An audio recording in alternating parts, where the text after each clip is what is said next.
Greetings, Astro fam. It's Tali from AstroStyle and the AstroTwins, here to talk about a subject you haven't probably given a whole lot of thought to. Maybe you have. Black hole astrology. Yes, it is a thing. So ever since last week on April 10th, when we saw the first visual capture of a black hole, the subject's been swirling around.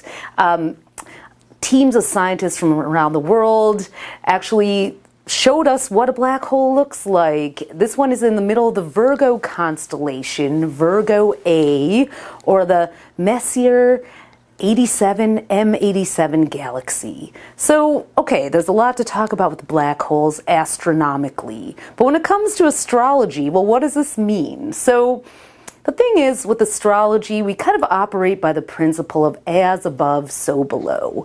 We look at planets and points and galactic points and fixed stars as metaphors that we have to kind of mine for meaning, like how are they impacting us? We know they exist, we've seen them, and now the question is, well, what does that mean for us, right? So, interestingly enough, I had to do a little digging. I went down a rabbit hole to find out about black holes myself. What a black hole actually is a collapsed star. And it has a gravitational force field that's so great it sucks all the matter into it so tightly that no light can get through, and that's why it's a black hole. But we were able to see it in this photograph with the ring of orange glowing around it. So, but inside there's not much to look at. But metaphorically, what does a black hole mean for us as humans? What could you think of that from the more archetypal perspective, right? It's kind of a lot like Pluto. The black hole energy is this vacuum, this sucking in, this magnetic field that pulls things in. So where are we unconsciously pulled into patterns? Where do we feel like we're being sucked into things that we can't escape from? Where do we feel like we are magnetizing things that we say we don't want, yet they keep showing up over and over again? Now, a black hole metaphorically can also be seen as your hidden magnetism and power. How do you attract people to you in ways that you might not even realize? Or what is that thing you do? When are you the most gravitational, if you will, where things just, hi, oh, you, okay, what does it take? Where's that power? So astrologically, there's actually over 57 black holes that astrologers work with. We've known about Virgo A for a while, just because we haven't seen it. There's also a supermassive black hole at the center of our own galaxy, the Milky Way, Sagittarius A. And that one is, so the galactic center is kind of, I've heard it described as, if you think of our sun as the power source that lights up our apartments, the galactic center is the power source for our sun. You know, I've heard it described that way, in terms of just kind of the energy that it emits. Astrologers have also spoken about the galactic center in our Milky Way as kind of the passage between life, death, and the afterlife, where it pulls things in and releases them, you know? Like, where do you come in to die and be reborn? So this is some of my rabbit hole digging that I've been doing. Now, I actually found a really good book on black hole astrology by Alex Miller, and I think it's called The Black Hole Book. I'll put a link below. And but the way astrologers can map things using black holes is to actually, there's actually a system of figuring out where on the zodiac wheel the black hole corresponds to. So the one that we've just seen actually lands around 1 degree Libra, and the one in our galactic center is between 27 and 28 degrees Sagittarius. So if you think about the zodiac wheel, 360 degrees, it's a circle divided into 12. And then we have 0 to 29 degrees of every single zodiac sign. So in your own, if you do a birth chart for yourself, you can go to astrostyle.com/free-chart and do one if you don't have yours done. And you'll have all 12 zodiac signs, 30 degrees of them on that wheel. So you could find the area in your chart where 1 degree Libra falls. And if you know your birth time, you can find the house that that's in. And you can say, where is this black hole impacting me in my chart? The houses are the area of life that you are impacted by. So if you have 1 degree Libra in your first house, this black hole may be sending some energy to the way you feel about yourself. Are you obsessed with how other people are seeing you instead of being self-authorized in the way that you look out to the world? If you have 1 degree Libra in your second house, it may be that you're fixated on money and your material possessions and having a scarcity complex and really needing to learn how to generate and be the source of your earnings. I'll go through the 12 houses, why not? So just so you know, this is how this particular black hole may be affecting you right now. So if you have that 1 degree Libra or near anything within 3 degrees of that. So 28 degrees Virgo to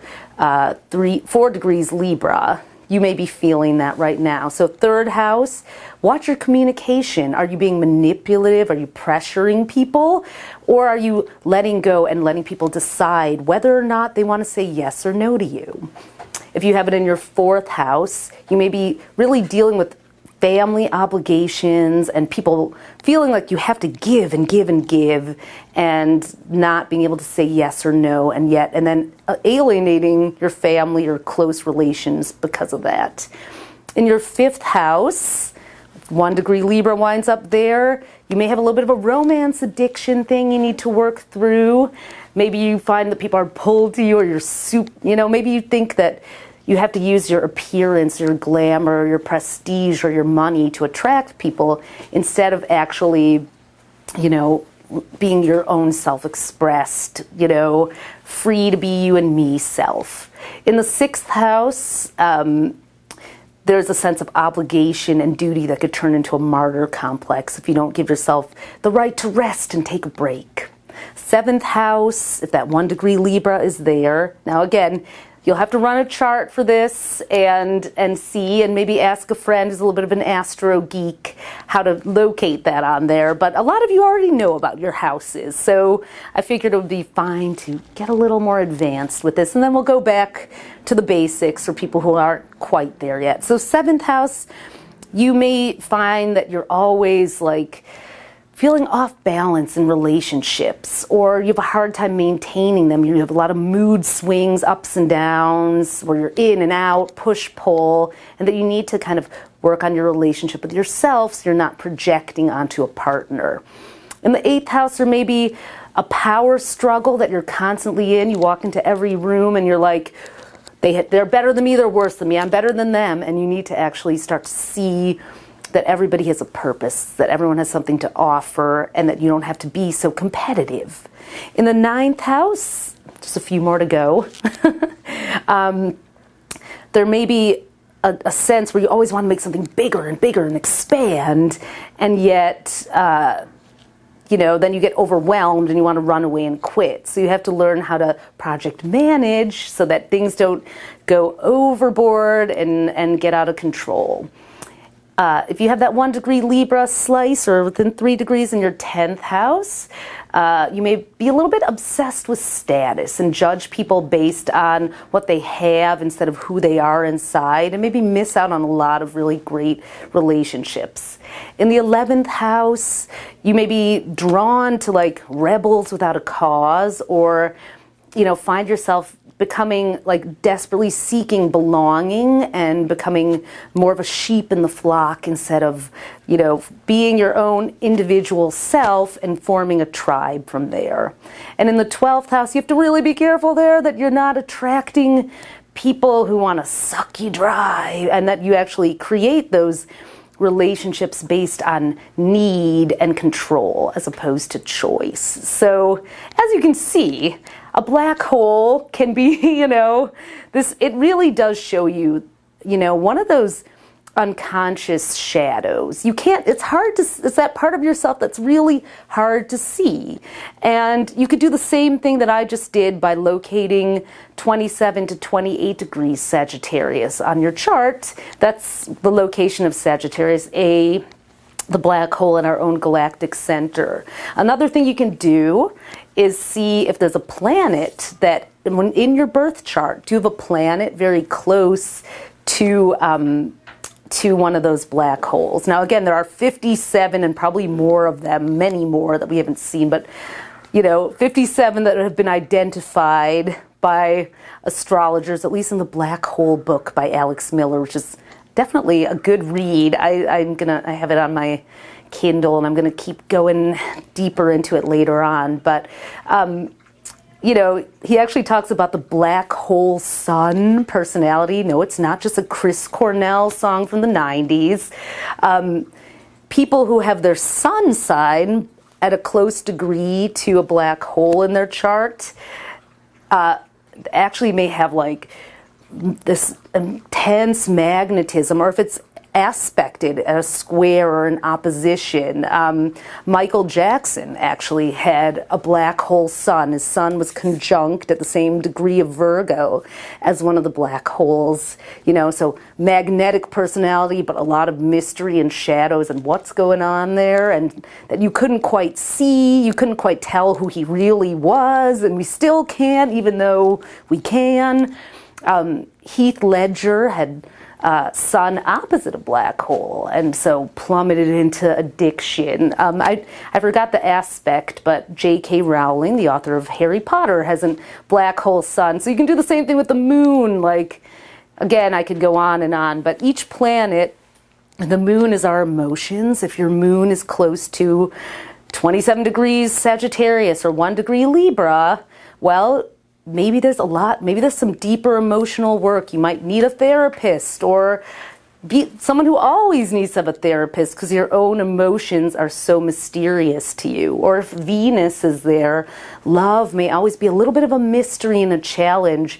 Don't judge yourself. Don't freak out if you have a black hole near a planet. I was reading about Mars conjunct a black hole or aspected to a black hole. You may have anger management issues. So, again, we all have these things. We all have these shadows. So that you don't want to use this to, beat yourself up, but more to look at where you are here on this journey to bring in more support, where you might need a healer or a guide or a therapist, or, where the journey to explore your shadow is part of your evolution. I always think about Joseph Campbell's The Hero's Journey monomyth, and I think there's 12 stages, much like the 12 houses of the zodiac, and halfway through there's the dark night of the soul. You have to go through a challenge before you can emerge with the elixir or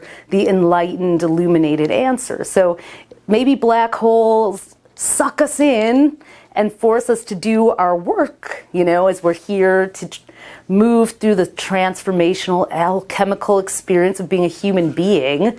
And then once we actually gain some understanding and awareness and ownership of our shadows, that's when they don't have ownership of us. So instead of using this again to be like, oh my God, I'm freaked out, I have black hole sun, don't do that. Please don't do that. Really just, I'm kind of a badass. I have a black hole sun. That means I really have this amazing thing that I'm here to learn about myself, and I'm going to do that so that my unconscious doesn't take over my personality. So anyways, as far as, bring it back down to basics, if there's anything basic about a black hole, here we are. We now have seen Virgo A. And it is in the Virgo constellation. The thing is, Western astrology is not based on the constellations. They were once the markers that showed us a part of the sky that, Virgo season was happening in, or a planet moving through. But the constellations themselves have shifted over time. And that's why, we can't rely on them to tell us, it's a Virgo time. But because it is in the Virgo constellation, I think it's important to talk a little bit about the Virgo archetype. So Virgo is a sign of service. It's an earth sign. It shows how we care for our planets. It's a mutable sign, so how do we work with our natural resources and alchemize them into something that continues to grow and be in that natural cycle? So here we are. We've got 12 years, people, according to climate change scientists. So what are we, I think the fact that this is the black hole that we happen to see in the Virgo constellation, Virgo A, how can we be of service to the planet? How, whether you know how it fits for your sign or not, maybe see this as sort of a wake-up call for all of us to be more of service to Earth, to do the Virgo things of simplifying, being thoughtful, and mindfulness is very much a Virgo thing. Can you plant something? Can you use less, waste less? Bring your own containers with you. Buy from places that don't stuff a bunch of packaging on all the time. Whatever it is, find your way to being part of that greater whole. And maybe we'll have a little longer than just a little bit over a decade before things start to go crazy. So anyways, there we have it. A weekend lies ahead, so may you dive into your own unconscious and see what it has to offer you. It might seem scary at first when you let yourself get sucked in, but I promise there's magic and power and transformation there. Thanks for hanging out with me, and I'll see you next time on IGTV. I just had to say that.